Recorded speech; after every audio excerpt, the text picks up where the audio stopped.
Richmond Heights has a lot of shopping centers, and Joanne Bailey basically says we don't need any more shopping centers. They're taking out 3 blocks of this black community because she says, in her own words, they don't want us here. And they're going to build high-rise condos, expensive buildings, and also a shopping center. And then all that does is actually drive up real estate prices where the working folks and poor folks can't pay to live. It's unbelievable. Well, the favorite case, I think, in the whole documentary is Jim Rue. Jim Rue is a minister out of St. Louis. He lost quite a bit of property. What he basically does is he runs low-income housing for the poor. And they took out a bunch of his property, Bohemian Heights, to build a shopping center. So he had one building that they were going to take, and they didn't take it. And what happened was it looks over coming east into the highway into downtown Kansas City.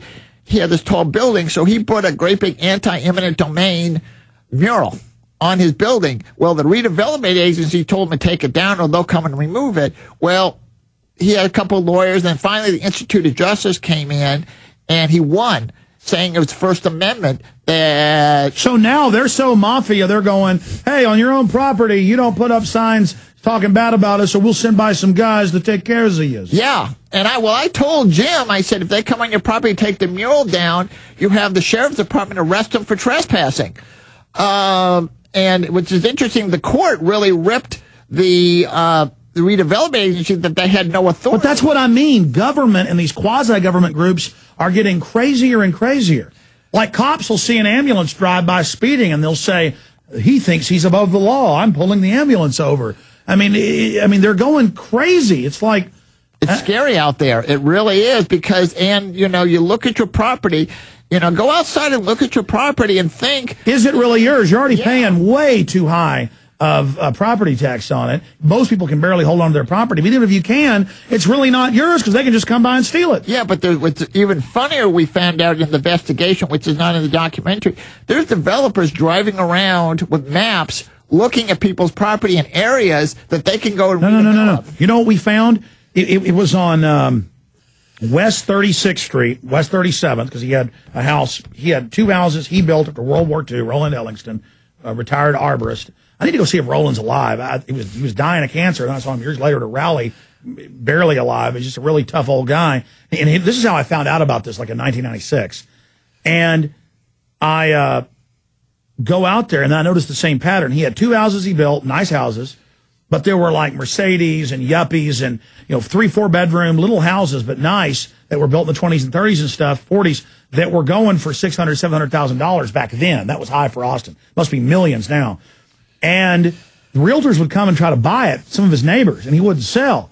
And so then it was the 3-inch grass fines, and it was the cops coming and arresting him. Yeah. So I guess it's these parasitic realtors. Yeah.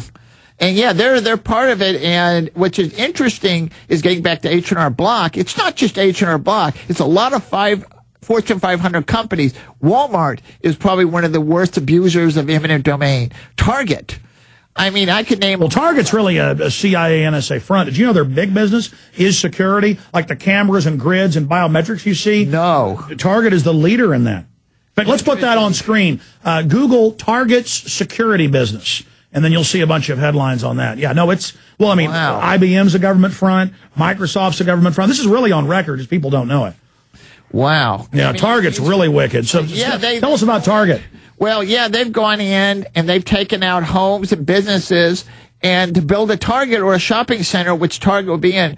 And they've done Walmarts that way all over the country because I work with eminent domain groups all over the country from both coasts. And I get emails of people telling me their stories. Google Target's real business or Target Store's real business. Sorry, go ahead. And when you really find out that it's just kind of like a mafia type of deal what happened is big Fortune 500s have become the new mafia. No, they're the global government. Yeah. And they come into third world countries, the U.S., anywhere, and they buy off the local politicians. Then they got the cops, and they say, look, we have weapons. Stand down. It's ours. Well, actually, if you go to Google on YouTube, there's actually a film on there of a woman being dragged at Connecticut, being dragged out of her home by police, sheriff's office, actually pulling her out of the house. And some of these people in New London, Connecticut, these were 3, 4, 5 generations. These were doctors and lawyers. I mean, this was, and the point is, if they'll go after middle-class people and homes that have been in the family 3 generations, nobody's land is safe. Well, that's what happened in Sugar Creek.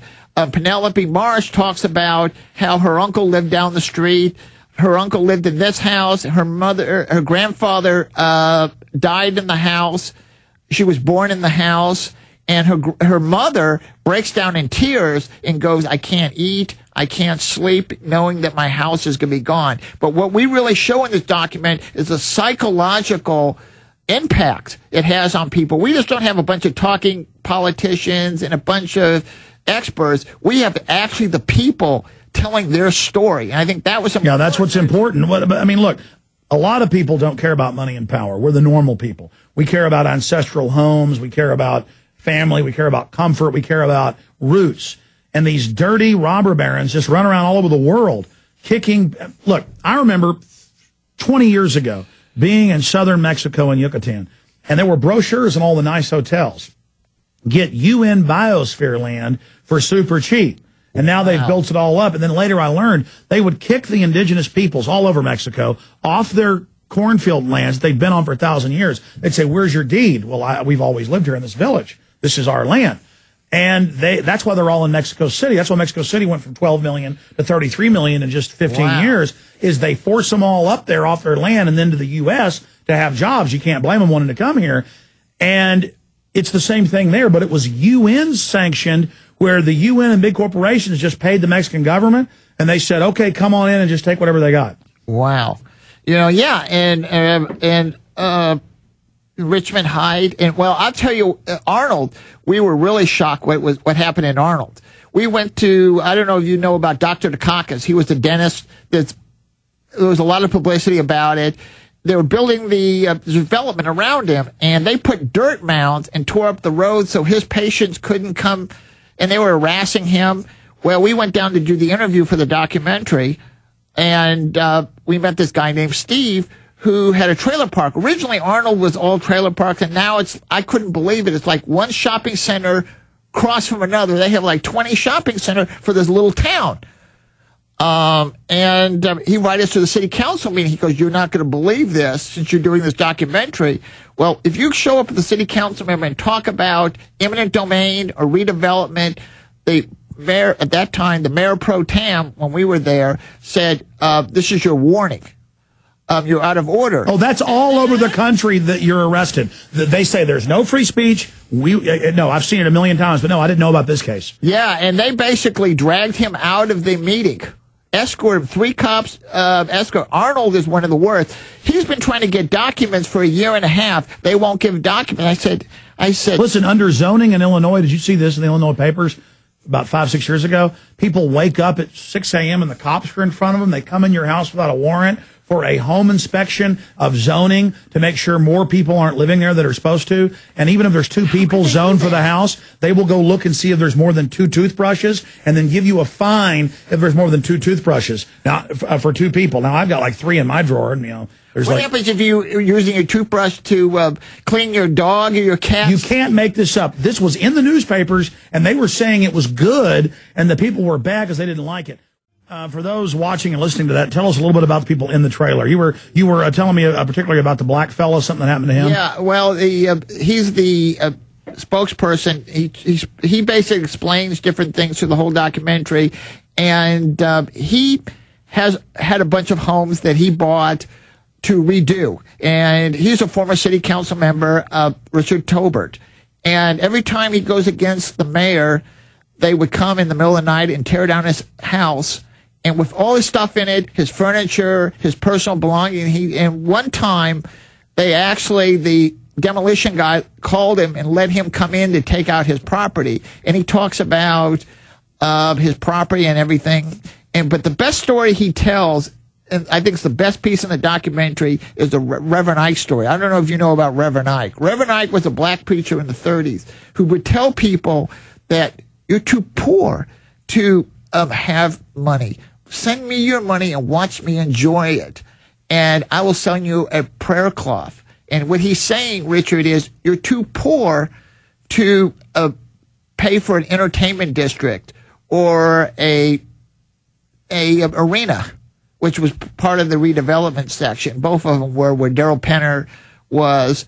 And they always use taxpayer money to build those as well. Yeah, well, it's interesting. That is total bond fraud, which we didn't cover in the documentary because it was too complex.